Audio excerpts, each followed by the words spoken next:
लेकिन हमारा नौकरी ना भरे, नहीं होगा नौकरी आपका। सदन आपका सांसद नहीं है डूब की आवाज उठाने वाला। कोई मेस्टर का बेटा लोकसभा में नहीं है, राज्यसभा में नहीं है। डोम और मेस्टर के बेटा से कि क्या यहाँ कोई डोम के बेटा नहीं था? क्या यहाँ कोई मेस्टर का बेटा नहीं था? क्या यहाँ कोई वाल्मीकि का बेटा नहीं था? नाम है कि डोम का बेटा मेस्टर का बेटा लोकसभा में जाएगा और विधानसभा में जाएगा और राज्यसभा में जाएगा तो सदन अशुद्ध हो जाएगी, वो मरघट मसान बनेगी। इसलिए मैं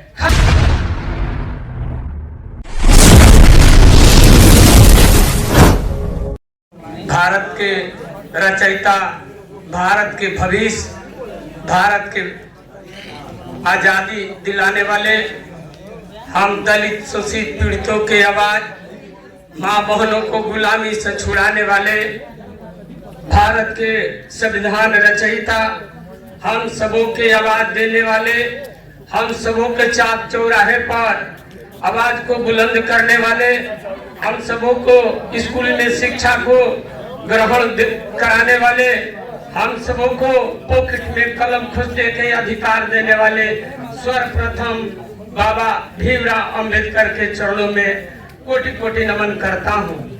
मैं खासकर आज सफाई मजदूर अधिकार सम्मेलन के राष्ट्रीय अध्यक्ष और इस सभा के अध्यक्षता कर रहे हम सबों के बड़े भाई वर्मा कुमार बागी जी, आप के हॉल में बैठे तमाम डोम, मेस्तर, धरिकार, भोजपुर भाई से, मलिक भाइयों से कहना चाहता हूं कि आप लोग भीड़ को कमजोर मत समझिएगा, इस भीड़ को कभी छोटा मत समझिएगा, अपने आप को जाति के नाम पर कभी छोटा मत समझिएगा।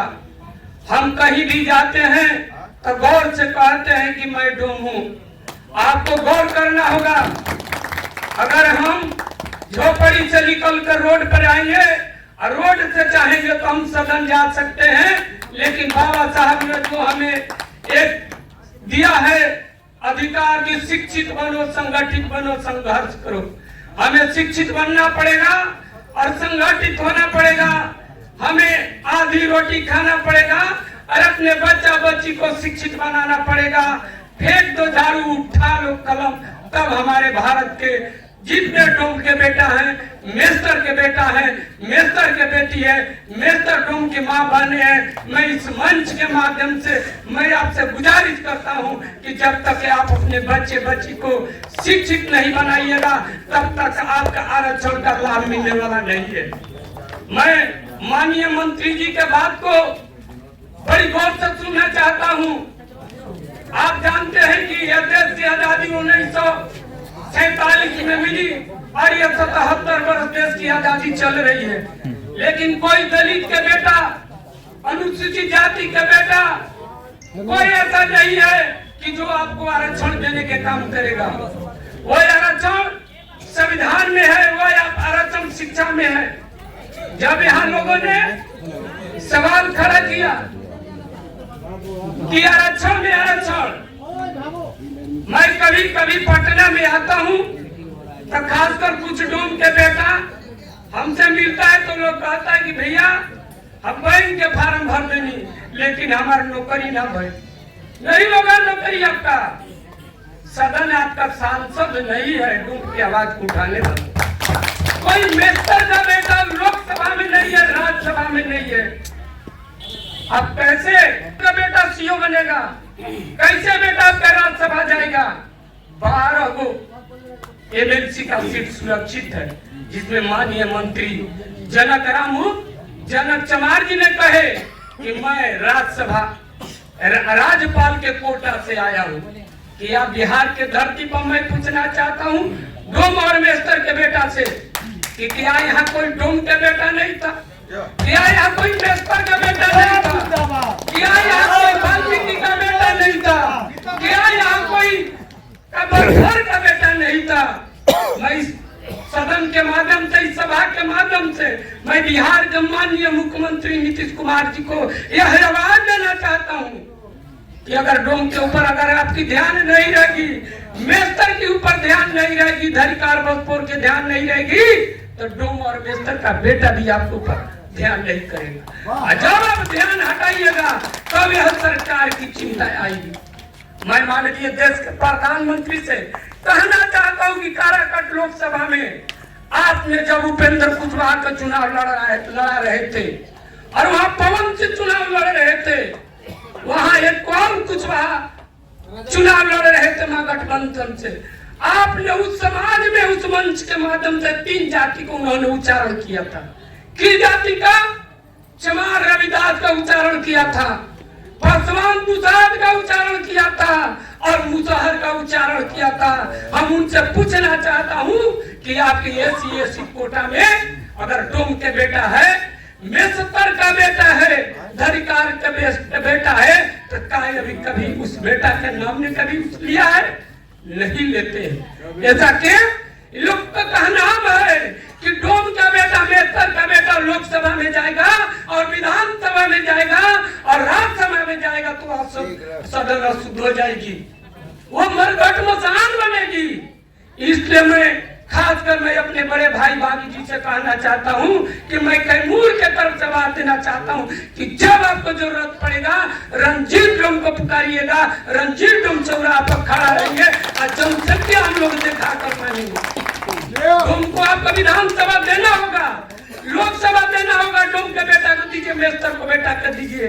नहीं तो मैंने वादा किया है 8 अप्रैल 2025 में अगर कोई पार्टी मुझे टिकट नहीं देगी तो डोम के बेटा मोहनिया विधानसभा सुरक्षित सीट है, मैं वहां चुनाव लड़ कर दिखाऊंगा और किसको हराना है मुझे वादा करना है। सर ये माननीय पासवान जी चल इस धरती को छोड़ गए, कहते रहेंगे मैं दलित के नेता हूँ। अरे दलित के नेता है? अरे किस बसपोर के बेटा को, किस डोम को बेटा को तुम आपने लोकसभा विदा किया? जितने भारत में दलित के नेता हैं सारा सीट का बंटवारा अपने परिवार में करते हैं, अपने पत्नी को करते हैं, अपने बेटा को करते हैं, अपने बहू को करते हैं। जीतन मांझी का नाम हो, अशोक चौधरी जी का नाम हो, समय मिलेगा जनक राम चमार जी को भी।